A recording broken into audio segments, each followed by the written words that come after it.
Herbalists, I'm Heather, and I am an herbalist and an herbal teacher.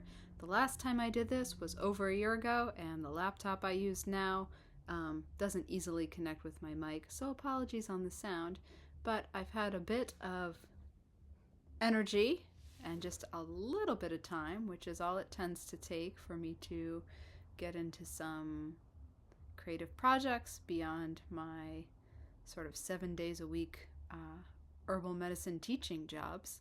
So I'm thinking, should I keep going with YouTube? I made 2 videos thus far, and I think I'm going to do it whether you want me to or not.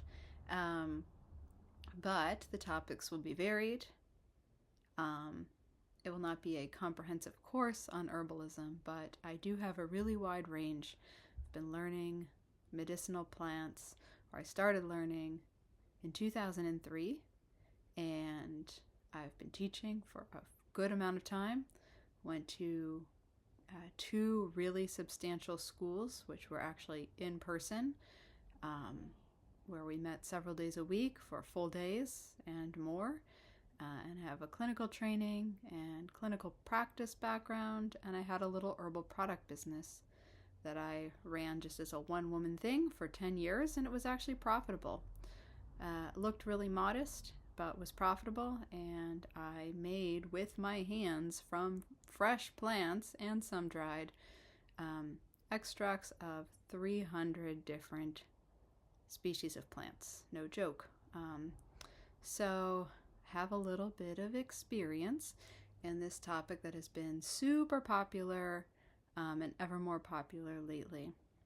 So I do love to teach, I love to talk, and I actually really love sort of like collections in mediums that are, just have the potential to grow and be very eclectic. So I'm hoping to do some more YouTubing. What could we talk about today? I was thinking really basic kind of seasonal to-dos for the herbal learner, or seasonal inspiration. And I don't mean making like garlands or wreaths or even any herbal project. There's a lot of content creators out there doing what's pretty.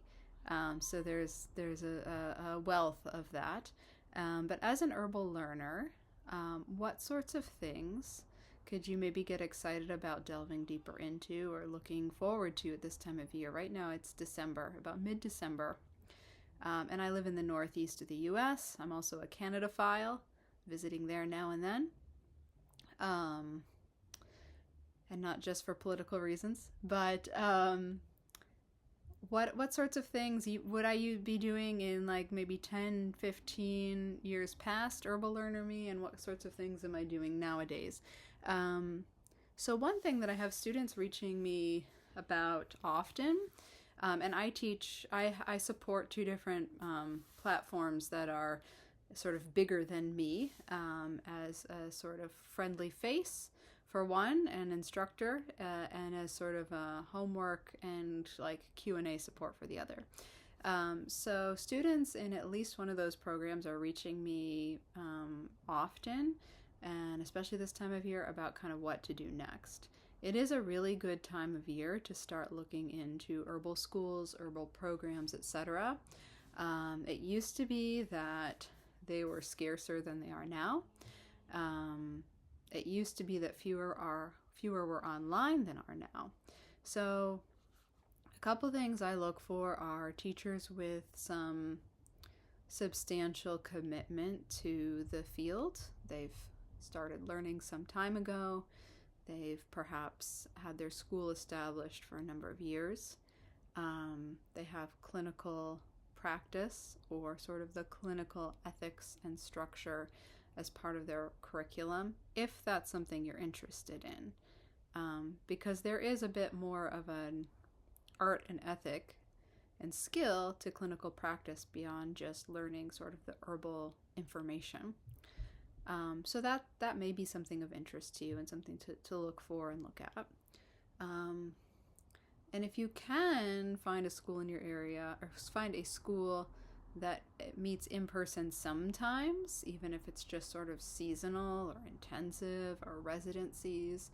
I think that's sometimes preferable. Although a lot of the really fantastic teachers who historically taught in person at their little schools or from their homes or at colleges are now teaching online because it's much more normal, doable, accessible. And I mean, I would want to do that too, at least to an extent, just based on ease and lifestyle. So sometimes I'm, pointing to teachers that have held class in person for many, many years before going online and have really substantial programs. I also really recommend learning from more than one person. And in one of my other little videos, this will be the third one only, I mentioned if you're doing book learning, there's no need to go overboard and purchase like so many books because there are infinite herb books. I think I'll do a walk around of some of my library areas one time when I come on here. But you should be learning. I think you should be learning from at least more than one teacher or author, because there's a lot of subjective area and interpretation and nuance to herbalism. And if you learn from only one teacher or only one author, you might get one who's really, really good and really, really balanced, but it'll still be a little bit skewed compared to another herbal teacher or practitioner. And so if you at least have two angles you're coming from or learning from, you can sort of,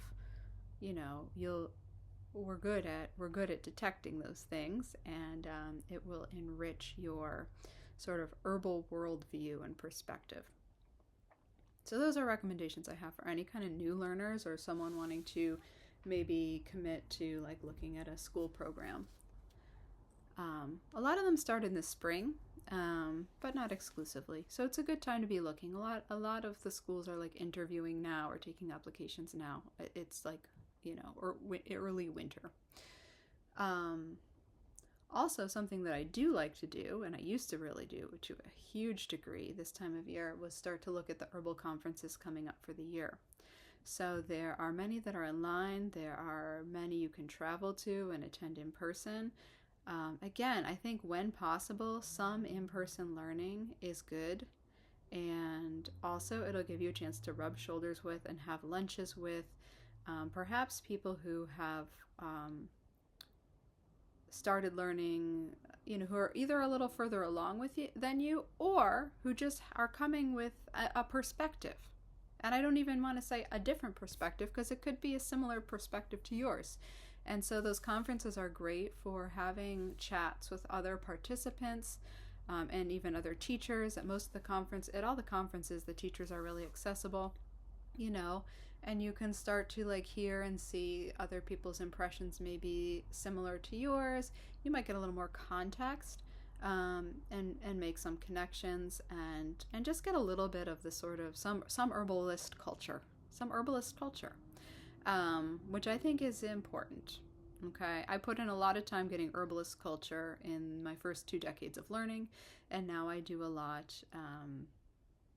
by myself or representing other platforms, but I have that herbalist culture pretty established and, do things to keep up with it as well.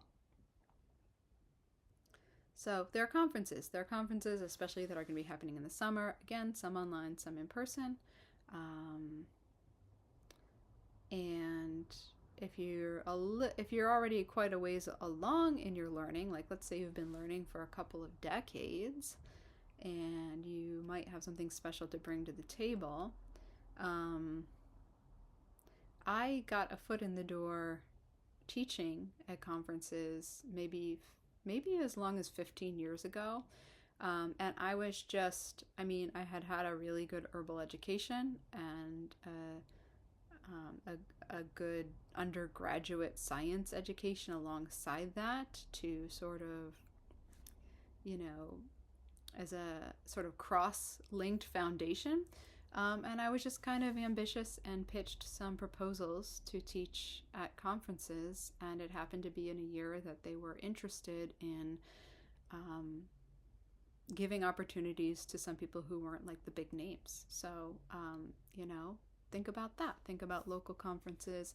A lot of events are looking for people who are willing, if you're not a big name, or you don't feel like you have as much and as deep of knowledge as others, so a lot of times the in-person conferences are looking for those who are willing to lead plant walks or willing to do workshops that have a hands-on component.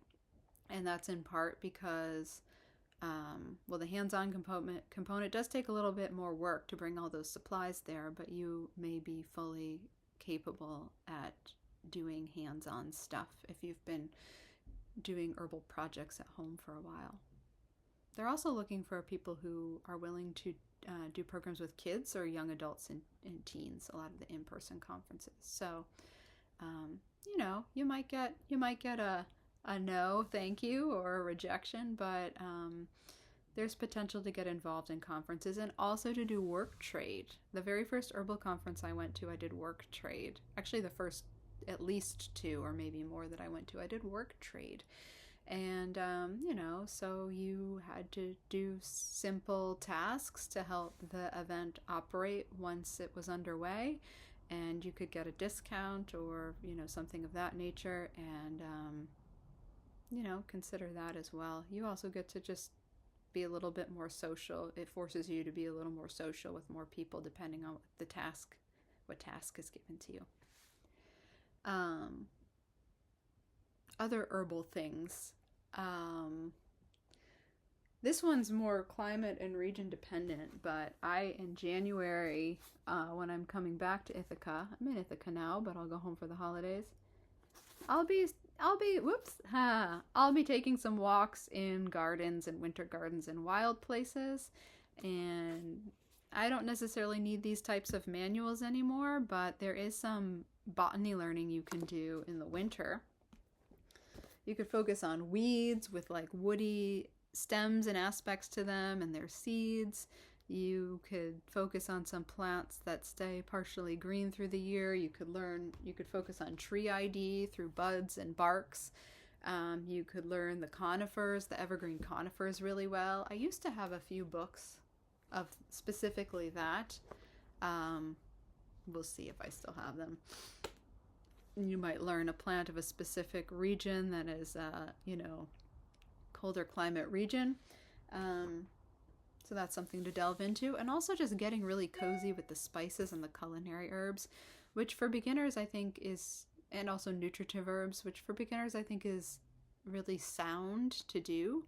As a learner, I was maybe a little impatient with like the super gentle plants, like the alfalfa and the chickweed, although I do love chickweed, and the sort of like meadowy common herbs, because I wanted to learn things with a little more oomph and action, but or like more definite and quick action. And I got really into like the alkaloid plants and the nervines and the faster acting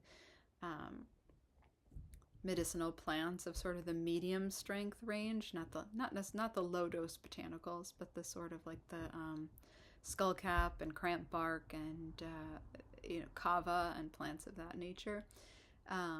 Not that those are all necessarily alkaloid based, but they're plants that you can sort of feel that they're working per dose.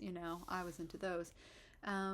But if you're a new learner, and especially if you're learning on your own or from books, or for just like a sort of drawing from a variety of sources and not in a, like clinical or really comprehensive program, get to know all the spices and the culinary herbs, and then the sort of wild, nutritious herbs on the safe spectrum.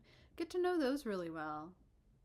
There's infinite learning about those plants, and you are unlikely to have something go wrong if you stay within, if you focus on the plants that are on the food part, that have a footing on the food part of the food medicine spectrum. With those plants, I promise you it's kind of hard to go wrong. There's a lot of safety statements made of plants. though if you work in the gentler ones and with people who are, reasonably well, I mean, obviously we're usually approaching herbs for health betterment, but I'm talking about someone who's not in a very serious,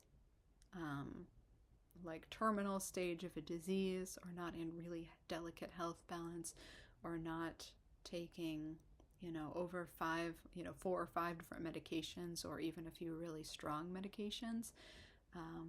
If the herb is also a food and it's widely used as a food for thousands of years, that means we have millions of human users, which include people who are well, who are sick, who are young, who are old, who are poor, who are rich, whose diet was poor, whose diet was rich, and even, many, many thousands or millions of people who take modern medications and use those plants as food regularly. So that's a really good area to get rooted in and explore and start in, and just build your knowledge in. Okay, so I expect to do a variety of these. Some of them will be way different, more specific, plant specific, but just getting a little bit of a foundation. And I had the 20 minutes to do this, so we'll see if anyone likes it. Oh, comment if you would. Do you know anything about herbs, or you're just here because you know me? Are you an established herbalist? Are you a learner? Are you in the medium scale? Are you not sure sort of where you sort of fall on the spectrum? Was this helpful, or was it meh? And what would you like me to do next? I have thousands of ideas. I used to write content for a pretty well-known online school. I now work for another online school, and I've been allied with a lot of different programs, so it's time is the only limitation. There's a lot that I'd love to speak about. So let me know. Chances are it'll be something I might say meh to, but eventually I'll probably comment on it. Okay, thanks, herbalists and everyone.